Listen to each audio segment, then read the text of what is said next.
दोस्तों, कई बार हम ये सवाल अपने मन में उठाते हैं, क्या सचमुच ईश्वर है? अगर है तो कहाँ है? और अगर नहीं है तो ये सृष्टि कैसे चल रही है?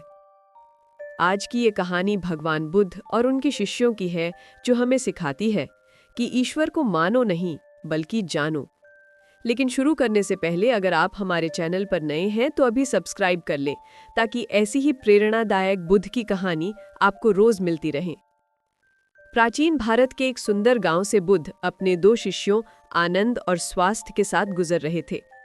मार्ग में एक व्यक्ति उनके पास आया और आदरपूर्वक बोला, हे बुद्ध, क्या आप ईश्वर हैं? बुद्ध मुस्कुराए और शांत स्वर में बोले, तुम्हें क्या लगता है? वो व्यक्ति बोला, मुझे तो लगता है कि आप ईश्वर ही हैं। बुद्ध हंसे, तुम्हें गलत लगता है। इस अस्तित्व में कोई ईश्वर जैसी चीज है ही नहीं। ये सुनकर वो व्यक्ति हाथ जोड़कर चला गया। कुछ दूर चलने के बाद एक और व्यक्ति आया। उसने कहा, बुद्ध, मैं कई दिनों से परेशान हूं। मुझे लगता है कि ईश्वर जैसी बातें सब बकवास है। बुद्ध फिर मुस्कुराए और बोले, तुम्हें गलत लगता है। इस अस्तित्व में सिर्फ ईश्वर ही है और कुछ नहीं। आनंद और स्वास्थ्य आश्चर्य में पड़ गए। दोनों सोचने लगे, एक ही सवाल, दो अलग अलग जवाब। शाम हुई, बुद्ध एक वृक्ष के नीचे विश्राम करने लगे।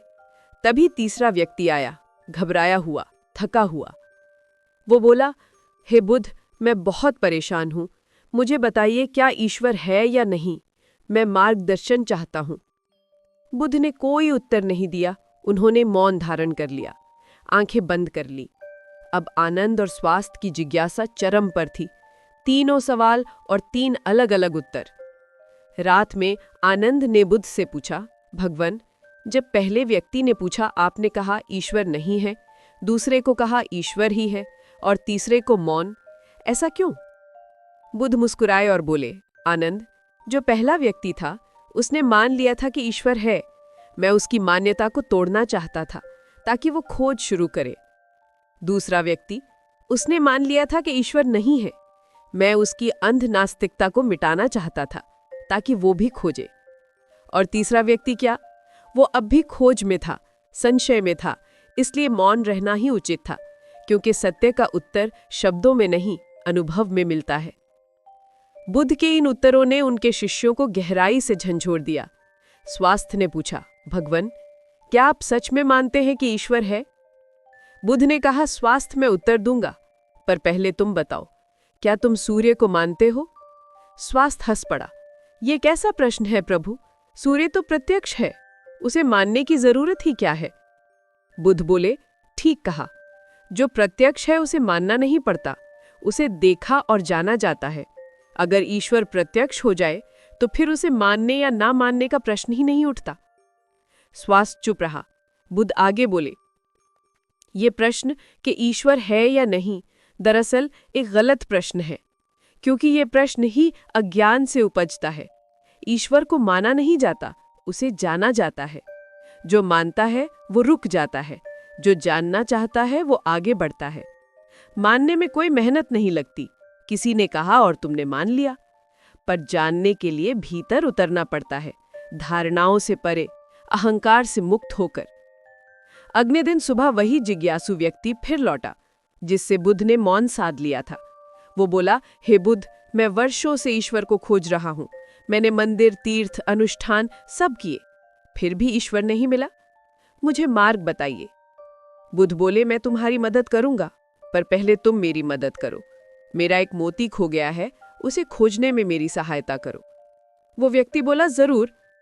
वो पूरे दिन ढूंढता रहा। शाम को लौटकर बोला, बुद्ध, मोती कहीं नहीं मिला। बुद्ध ने मुस्कुराते हुए कहा, वो मोती तो मेरी कुटिया में खोया था। वो झुंझला गया, तो फिर आपने बाहर क्यों खोजने को कहा? बुद्ध बोले, यही तो मैं तुम्हें समझाना चाहता था कि जो चीज भीतर खोई है उसे बाहर ढूंढने से कभी नहीं मिलेगी। ईश्वर भी तुम्हारे भीतर है, उसे मंदिरों या ग्रंथों में नहीं खोजा जा सकता। वो चकित रह गया। बुद्ध ने कहा, अब अपनी आंखें बंद करो, अपने भीतर जाओ, देखो तुम्हारे सबसे करीब क्या है। वो बोला, मेरी सांसें। और जब सांसें भी शांत हो जाएं, तो फिर मुझे अपनी धड़कनें महसूस होती हैं। और जब धड़कनें भी दूर हो जाएं, तो फिर कुछ नहीं बचता, बस मैं हूं, पर मैं भी नहीं हूं। बुद्ध मुस्कुराए और बोले, वही तुम्हारा सत्य है, वही तुम्हारा ईश्वर है। दोस्तों, ईश्वर को माना नहीं जाता, जाना जाता है। जिस दिन तुम उसे जान लोगे, तब शब्द खत्म हो जाएंगे, बस अनुभव रह जाएगा। याद रखो, मानने वाले रुक जाते हैं, जानने वाले आगे बढ़ते हैं। नमस्ते। अगर आपको ये कथा पसंद आई हो तो लाइक, शेयर और सब्सक्राइब जरूर करें, ताकि और लोग भी बुद्ध के ज्ञान से प्रेरित हो सके। मिलते हैं अगली कहानी में, तब तक अपने भीतर झांको, क्योंकि सत्य वहीं छिपा है।